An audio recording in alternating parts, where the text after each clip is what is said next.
Haleluya, shalom. Shalom Bapak Ibu Saudara, kita ada dalam program Mujizat Zaman Now. Saya percaya ada mujizat-mujizat yang terjadi di tempat ini. Bahkan ketika Bapak Ibu Saudara bersatu dengan kami dalam pujian penyembahan dan mendengarkan firman Tuhan, saya percaya apapun yang sedang engkau rindukan, gumulkan. Saya cuma bilang mujizat Zaman Now itu terjadi atas saya dan saudara. Mari kita berdoa, kita masuk dalam ibadah dalam hadirat Tuhan. Bapak, kami mengucap syukur buat hari ini kami ada dalam program Mujizat Zaman Now. Kami percaya kalau mujizat di masa lalu, hari ini dan yang akan datang itu terus terjadi dan terus kami alami dalam hidup kami. Terima kasih Bapak. Kami satukan hati kami. Kami mau naikkan penyembahan. Kuduskan dan layakkan kami. Kami siap menerima mujizat-mujizat yang luar biasa. Dalam nama Yesus, dalam nama Yesus, dalam nama Yesus. Sama-sama kita buka hati kita di hadapan Tuhan. Dia Raja, Dia Tuhan, Dia Bapa segala bagi setiap kita. Kaulah Tuhanku, Kaulah Rajaku, Kau yang termulia di bumi dan di surga. Kaulah Tuhanku,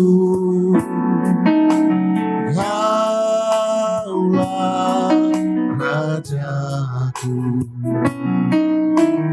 Kau yang termulia di bumi dan di surga. Kami sembah, ku sembah Kau Tuhan, ku sembah Kau Tuhan, ku puji, ku muliakan nama-Mu. Ku sembah Kau Tuhan, ku sembah Kau Tuhan, ku puji, ku muliakan nama-Mu. Mari dengan lebih sungguh lagi, buka hati kita, katakan, Kaulah Tuhanku, Kaulah Raja, Engkau yang termulia dalam hidup kami, Kau yang termulia di bumi dan di surga. Kami sembah Engkau Tuhan, ku sembah Kau Tuhan, ku sembah Kau Tuhan, ku puji, ku muliakan nama-Mu. Kami sembah Kau, ku sembah Kau Tuhan, ku sembah Kau Tuhan, ku puji, ku muliakan nama-Mu. Sama-sama lebih lagi kita katakan, kita sembah Dia. Oh, ku sembah Kau Tuhan, ku sembah Kau Tuhan, ku puji, ku muliakan nama-Mu. Ku sembah Kau Tuhan, ku sembah Kau Tuhan, ku puji, ku muliakan nama-Mu. Sembah Kau Yesus, ku sembah Kau Tuhan, ku sembah Kau Tuhan, ku puji, ku muliakan nama-Mu.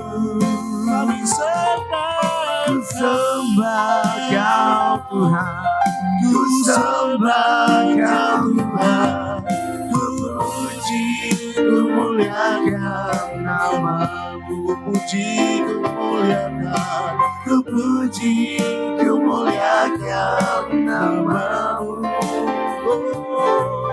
Ku puji, ku muliakan nama-Mu.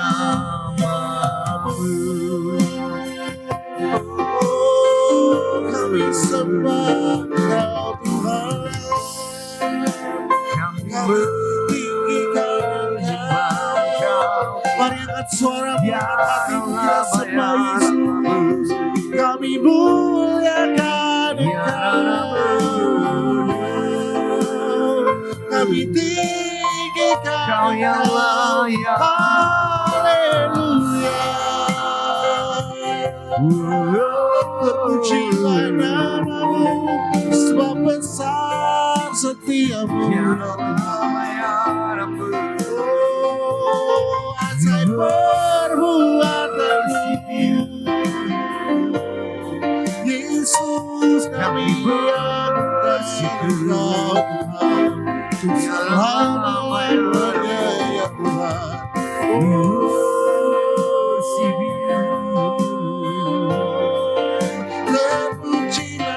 Terima kasih Bapa, besar setiamu, haleluya, haleluya, haleluya. terima kasih Tuhan. Kami bersyukur. Haleluya, haleluya, haleluya,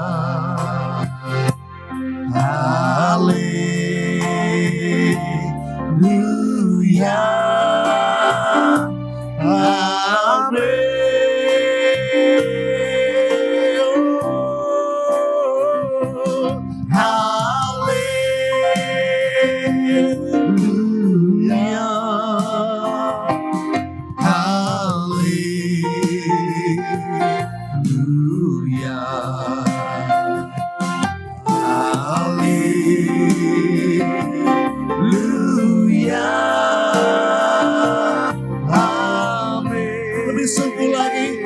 Oh, haleluya,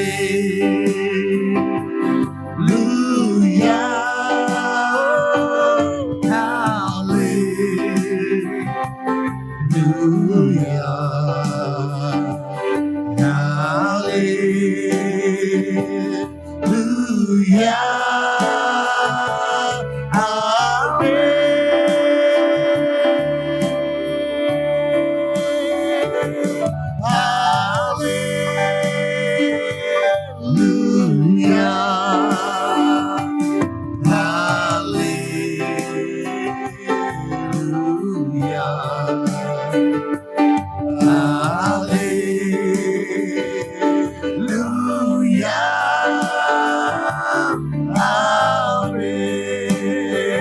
Sungguh lagi haleluya.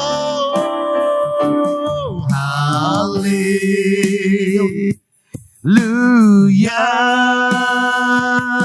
Haleluya.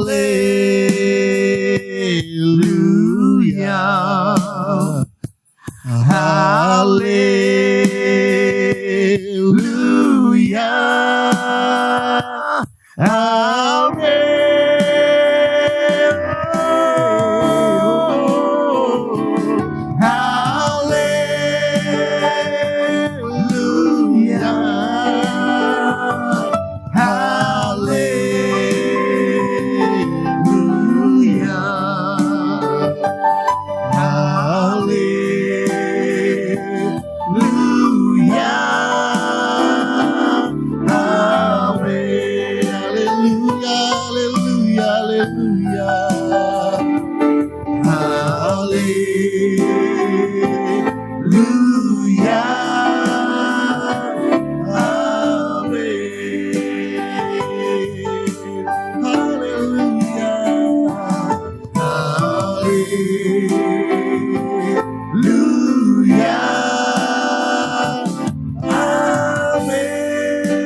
Tepuk tangan yang paling meriah. Shalom Bapak Ibu, shalom semuanya. Judul renungan kita malam ini adalah Yesus menyembuhkan orang buta. Dan ini terambil dari Injil Markus 10 ayat 46 sampai dengan 52. Juga Injil Matius 20 ayat 29 sampai dengan 34. Juga Injil Lukas 18 ayat 35 sampai dengan 43. Markus 10 ayat 46, lalu tibalah Yesus dan murid-muridnya di Yeriko. Dan ketika Yesus keluar dari Yeriko bersama-sama dengan murid-muridnya dan orang banyak yang berbondong-bondong, ada seorang pengemis yang buta bernama Bartimeus, anak Timeus, duduk di pinggir jalan. Tuhan Yesus keluar dari Yeriko pada Markus 10 ayat 46. Tetapi pada Injil Lukas dikatakan Yesus tiba di Yeriko. Lukas 18 ayat 35. Jadi ada perbedaan keluar dan tiba. Tetapi itu bukan masalah besar. Perlu diketahui penulisan Injil Markus dan Lukas tahun 40 atau lebih. Jadi beberapa tahun setelah Tuhan Yesus naik ke surga atau beberapa tahun setelah kejadian ini. Karena itu bisa saja penulisnya lupa persisnya kejadiannya. Juga Injil Matius menyebutkan 2 orang buta. Matius 20 ayat 30. Bukan hanya Bartimeus saja. Orang buta itu disebut bernama Bartimeus, anak Timeus. Ini sebenarnya bukan namanya. Bukan nama aslinya. Karena apa? Bartimeus berarti anaknya Timeus. Jadi bukan nama. Itu menunjukkan bahwa dia ini anaknya Timeus. Ya. Bartimeus mendengar dan berseru. Markus 10 ayat 47. Ketika didengarnya bahwa itu adalah Yesus orang Nazaret, mulailah ia berseru, Yesus anak Daud, kasihanilah aku. Roma 10 ayat 17. Jadi iman timbul dari pendengaran dan pendengaran oleh firman Kristus. Ketika Bartimeus mendengar tentang Yesus, imannya timbul sehingga ia berseru memanggil. Karena itu orang Kristen perlu mendengar banyak tentang Yesus agar iman kita juga timbul dan kita bisa berseru dalam doa kita untuk beroleh pertolongan Tuhan Yesus. Jangan pendeta khotbah tentang kehidupan sehari-hari yang tidak bisa menimbulkan iman. Itu juga berarti sebelumnya Bartimeus telah mendengar tentang Yesus atau ada orang yang bercerita tentang Yesus kepadanya. Orang Kristen wajib bercerita atau bersaksi tentang Yesus. Kisah 1 ayat 8.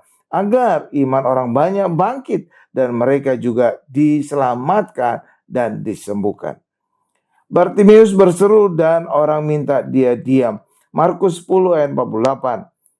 Banyak orang menegurnya supaya ia diam. Namun semakin keras ia berseru, Anak Daud, kasihanilah aku.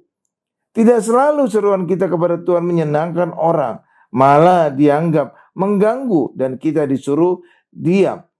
Mari orang Kristen meniru Bartimeus. Ketika dilarang, semakin keras kita berseru memanggil Yesus. Bartimeus itu orang Yahudi dan memanggil Yesus anak Daud. Orang Yahudi boleh memanggil Yesus sebagai anak Daud karena janji Allah kepada mereka akan kedatangan Mesias sebagai anak Daud. Tetapi bagi orang Kristen jangan memanggil Yesus sebagai anak Daud, khususnya saat menyanyikan lagu Natal karena Yesus tidak senang dipanggil demikian. Matius 22 ayat 42 sampai dengan 45. Yesus memanggil Bartimeus dan menyembuhkan dia. Markus 10 ayat 49 sampai dengan 52. Yesus kemudian memanggil Bartimeus. Markus 10 ayat 50. Lalu ia menanggalkan jubahnya. Ia segera berdiri dan pergi mendapatkan Yesus. Mungkin pada masa itu seorang pengemis atau cacat harus memakai jubah. Demikian juga orang yang berpenyakit kusta. Bartimeus menanggalkan jubah penderitaannya karena percaya Tuhan Yesus akan menyembuhkan dia. Tuhan Yesus akan memberikan dia jubah kebenaran. 2 Korintus 5 ayat 17. Jadi siapa yang ada dalam Kristus, ia adalah ciptaan baru. Yang lama sudah berlalu, sesungguhnya yang baru sudah datang. Markus 10 ayat 52, lalu kata Yesus kepadanya, "Pergilah, imanmu telah menyelamatkan engkau." Pada saat itu juga melihatlah ia, lalu ia mengikuti Yesus dalam perjalanannya. Di sini kita melihat iman Bartimeus yang menyembuhkan dan menyelamatkan dia. Orang Kristen harus punya iman untuk mengalami kesembuhan dan keselamatan. Galatia 3:12, tetapi dasar hukum Taurat bukanlah iman, melainkan siapa yang melakukannya akan hidup karenanya. Jika orang Kristen masih hidup di bawah hukum Taurat, hidup mengandalkan perbuatan baiknya, maka ia tidak akan pernah punya iman. Kita punya iman besar jika hidup kita berfokus kepada Tuhan Yesus saja. Maka pendeta harus makin banyak mengkhotbahkan tentang Tuhan Yesus, bukan tentang kehidupan sehari-hari, bukan tentang kita harus berbuat baik, bukan tentang kita mengandalkan perbuatan baik kita. Amin Bapak Ibu. Saya simpulkan renungan ini, Bartimeus disembuhkan dari kebutaan karena dia mendengar tentang Yesus dan kemudian berseru memanggil Yesus. Yang kedua, Tuhan Yesus menyembuhkan karena Bartimeus telah punya iman. Karena Yesus berkata, terjadilah sesuai dengan imanmu. Amin Bapak Ibu. Tuhan Yesus memberkati. Saya ingin berdoa untuk jemaat yang menyaksikan acara Mujizat Zaman Now ini, juga para netizen. Saya berdoa dalam nama Tuhan Yesus, sembuhkan segala netizen, para penonton yang sakit. Karena Yesus mau dan mampu menyembuhkan setiap kita. Karena nama Yesus ada di atas segala nama, termasuk di atas nama penyakit kita. Demikian juga usaha pekerjaan kita juga diberkati. Karena Yesus kaya menjadi miskin agar kita diberkati. Saudara jangan terpengaruh dalam kondisi Indonesia sekarang ini. Bahkan ada orang yang berkata Indonesia gelap, kabur saja dulu. Saudara jangan terpengaruh, karena kita bukan warga kerajaan dunia, tapi kita warga kerajaan surga yang sedang ditempatkan, ditugaskan ke dalam dunia. Karena itu kita percaya saja kepada firman Tuhan. Kita imani firman Tuhan, maka apapun kondisi kita hari ini, apakah sakit, maka Tuhan akan menyembuhkan kita. Masalah resesi, Tuhan akan memulihkan kita, memberkati kita. Keterikatan, Tuhan juga akan melepaskan kita. Karena itu apapun masalah keluarga kita juga, masalah suami, masalah anak, masalah apapun yang kita percaya kepada Tuhan Yesus. Yesus adalah jalan, Yesus adalah pintu. Maka orang Kristen tidak pernah punya jalan buntu. Karena kita percaya Yesus adalah jawaban, Yesus mampu menyembuhkan, memberikan solusi apapun masalah kita. Karena itulah fokus saja kepada Tuhan Yesus, agar kita bisa berjalan di atas gelombang masalah kita. Terima kasih Tuhan untuk mujizat zaman now ini. Dalam nama Yesus kami berdoa dan mengucap syukur. Haleluya. Sama-sama kita berkata amin. Amin Bapak Ibu. Tuhan Yesus memberkati.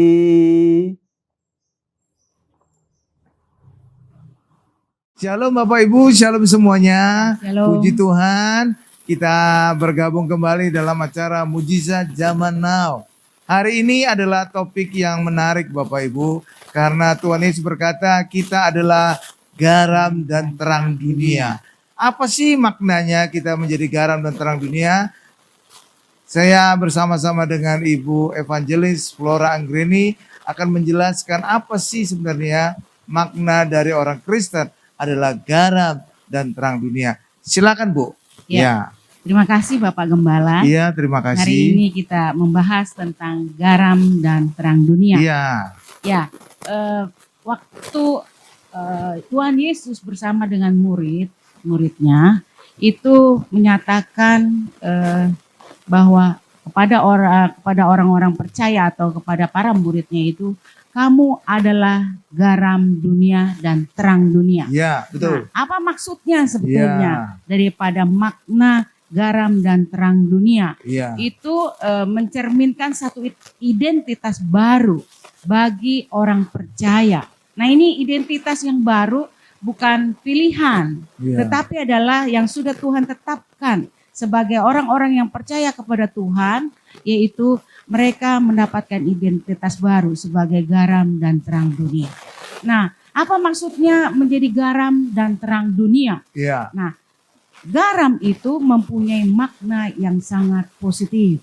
Garam juga mempunyai makna yang sangat memberikan rasa yang baik di tengah-tengah kehidupan sekitar, di tengah-tengah kehidupan orang percaya dimanapun Tuhan tempatkan.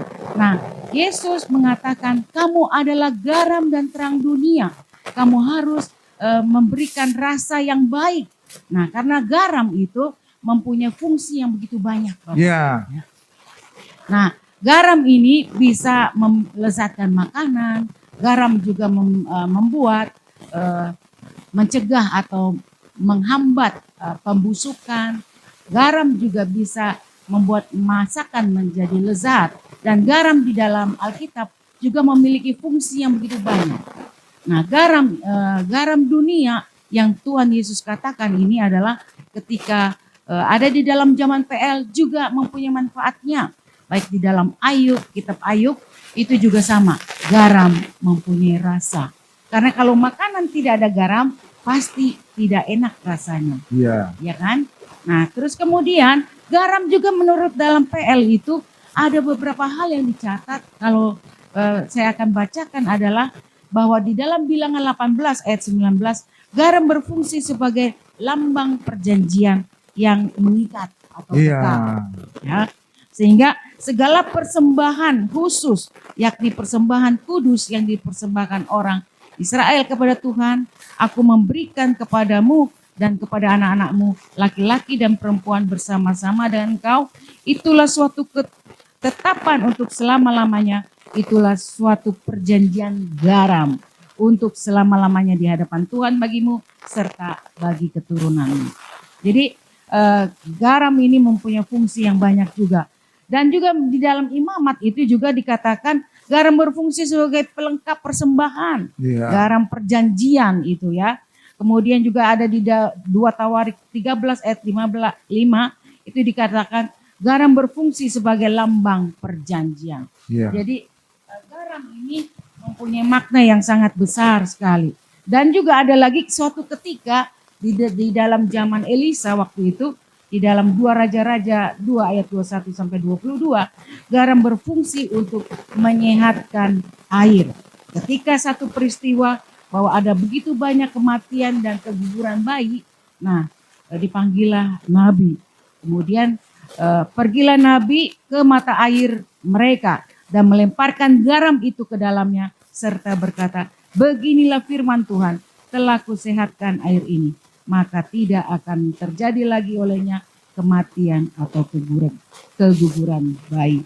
Demikianlah air itu menjadi sehat sampai hari ini, sesuai dengan firman yang telah disampaikan Elisa. Iya. Jadi Benar. Iya, Bu. Jadi benar Bapak Ibu, jadi garam itu banyak fungsinya ya. Bahkan sampai sekarang, zaman modern ini, garam itu punya fungsi. Pertama adalah melezatkan makanan. Coba saudara bayangkan, kalau seandainya makanan nggak ada rasa garamnya, pasti merasa ini makannya hambar, makan ini tawar, harus ditambah garam. Supaya apa? Semakin enak. Yang kedua, untuk mengawetkan makanan. Jadi saudara lihat di pelabuhan-pelabuhan, ikan-ikan yang baru tangkap, supaya awet itu dikasih 2. 1, es, batu es. Yang kedua adalah garam. Supaya apa? Ikan itu tidak busuk. Karena itulah ketika kita menerima, kita beli ikan, seringkali masih terasa asin. Maka harus disingkirkan dulu garamnya, karena garam itu dibubuhkan untuk agar ikan itu tidak busuk. Ya, tetapi ada hal yang menarik juga Bapak Ibu tentang garam ini. Walaupun garam itu dibutuhkan, garam itu jangan sampai terlihat. Jadi kalau di makanan, jangan sampai bongkahan garam itu kelihatan Bapak Ibu. Walaupun garam itu dibutuhkan, jangan sampai terlihat. Apalagi kalau kita lagi melamar, saudara masak untuk mertua saudara, calon mertua, tiba-tiba giginya copot karena garam yang besar, saudara langsung dipecat itu Bapak Ibu. Iya, karena itu garam itu walaupun dibutuhkan, tapi tidak boleh kelihatan. Nah, itu punya arti apa? yang mungkin adalah agar orang Kristen walaupun kita berdampak, walaupun kita bermanfaat, jangan berusaha menonjolkan diri. Jadi saudara hanya berdampak saja, tapi tidak boleh menonjolkan diri agar orang memuji saudara, agar orang tepuk tangan kepada saudara. Tapi saudara harusnya berdampak, memberikan kebaikan, membuat ada rasa di lingkungan kita. Yang kedua, agar menjadi awet, jangan ada pertengkaran, jangan ada kebusukan.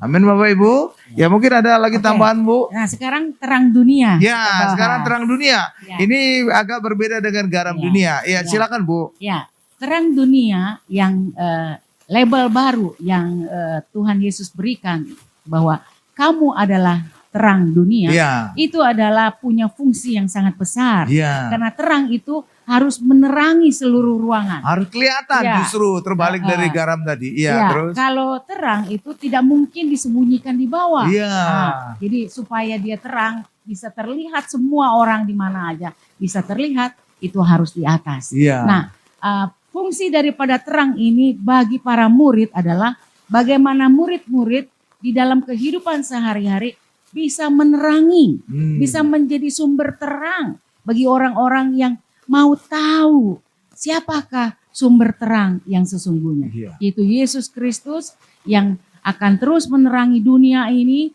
dan melalui para muridnya dipakai menjadi alat-alat di tangan Tuhan untuk memberikan terang itu dimanapun mereka berada, yaitu terang untuk menghilangkan kegelapan. Iya. Sehingga tidak ada lagi kegelapan di dalam dunia ini.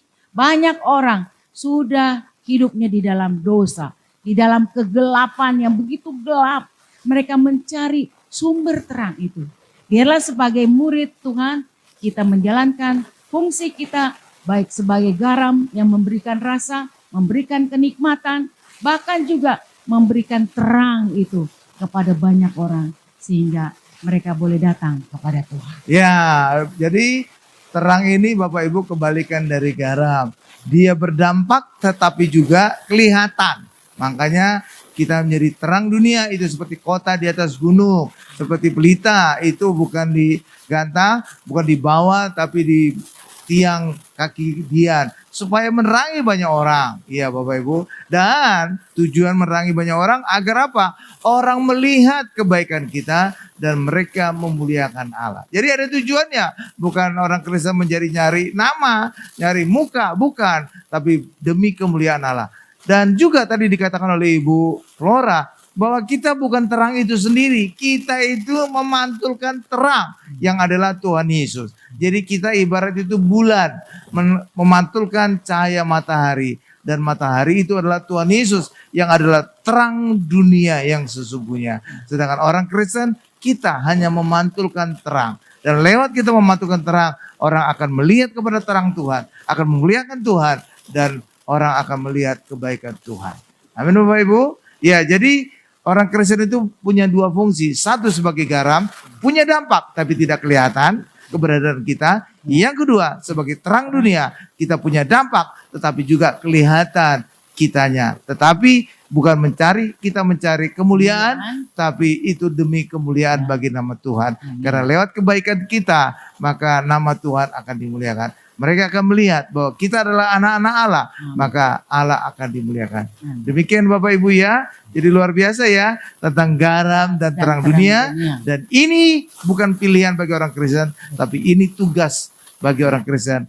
Dan ini dikatakan langsung oleh Tuhan Yesus. Kita adalah garam dan terang dunia. Terima kasih Bu. Mari kita doa juga untuk para penonton, para netizen yang menyaksikan acara mujizat ini. Mari kita tundukkan kepala kita. Terima kasih Tuhan Yesus untuk acara mujizat zaman now ini. Acara ini adalah acara yang menonjolkan mujizat dan juga ada pengajaran. Dan lewat mujizat inilah agar orang Kristen sadar bahwa kita telah dikatakan di dalam Markus 16 ayat 17 sampai 18 bahwa tanda-tanda orang percaya adanya tanda mujizat. Karena itulah hari ini sadari bahwa kehidupan orang Kristen ada tanda mujizat, ada tanda kesembuhan, ada tanda berkat, ada tanda kelepasan. Dan ketika kita menghadapi sakit hari ini, para netizen, para jemaat, para penonton yang sakit, percaya Yesus mampu menyembuhkan kita. Apapun penyakit kita. Karena nama Yesus ada di atas segala nama. Bahkan di atas nama penyakit kita. Dan Yesus mau menyembuhkan kita. Karena itulah saudara yang sakit, kita percaya, kita doa sama-sama. Saudara harus imani, saudara bisa disembuhkan. Demikian juga usaha pekerjaan kita juga. Saudara percaya, walaupun dunia mungkin agak susah sekarang ini, agak sulit sekarang ini, tapi percaya Yesus kaya menjadi miskin di atas kayu salib agar kita hari ini bisa diberkati, agar kita hari ini bisa kaya. Karena itulah saudara percaya di dalam Yesus kita bisa diberkati. Demikian juga skala keterikatan. Yesus berkata ketika kita ada dalam firman-Nya, kita ada dalam Yesus, maka Yesus sang kebenaran itu akan memerdekakan kita.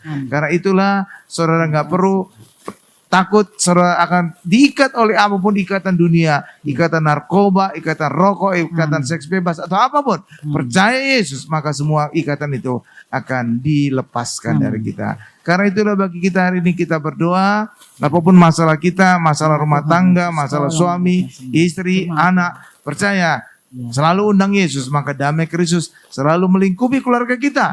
Bahkan juga usaha pekerjaan suami juga diberkati, istri juga jika bekerja juga diberkati, yang demikian juga ibu rumah tangga juga diberkati, anak-anak juga studi sekolah mereka juga diberkati, pergaulan mereka dipagari, bebas dari anak-anak nakal, bebas dari pergaulan bebas pergaulan yang tidak sesuai dengan firman Tuhan. Dan kita juga percaya di dalam Yesus tidak ada jalan buntu. Karena apa? Karena Yesus berkata, aku adalah jalan, Yesus juga berkata adalah pintu, maka di dalam Yesus semua masalah kita, semua ada solusi, semua ada jawaban, karena Yesus adalah jawaban. Terima kasih Tuhan Yesus untuk para penonton acara Mujizat Zaman Now ini, berkati hidup mereka, sembuhkan mereka, sukses selalu. Dalam nama Yesus kami berdoa dan mengucap syukur. Haleluya. Sama-sama kita berkata, amin. Haleluya, shalom. Puji nama Tuhan Bapak Ibu Saudara. Saya percaya setiap kita yang hadir di tempat ini, bahkan yang mengikuti program Mujizat Zaman Now, Anda semua, saudara semua diberkati Tuhan, amin. Kita sudah mendengarkan firman Tuhan dan saya percaya dalam firman Tuhan, bahkan hadirat Tuhan lewat pujian penyembahan Bapak Ibu Saudara, setiap kita mengalami yang namanya mujizat zaman now. Baik Bapak Ibu Saudara, kita ada di dalam penghujung acara program Mujizat Zaman Now, dan saya mengucapkan terima kasih Bapak Ibu Saudara terus bergabung dengan kami, terus join dan kita sama-sama mengalami yang namanya mujizat zaman now. Puji nama Tuhan. Kami akan mengakhiri live streaming ini dan kita angkat pujian Elsa,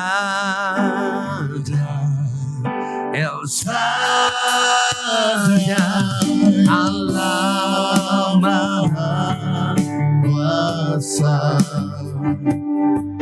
Dia besar, Dia besar, Elsa Shaddai mulia, Elsa Shaddai, Allah Maha Kuasa, berkat-Nya melimpah, El Shaddai, berkat-Nya melimpah, El Shaddai, berkat-Nya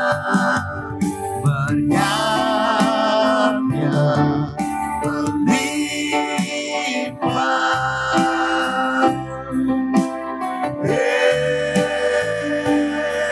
El Shaddai.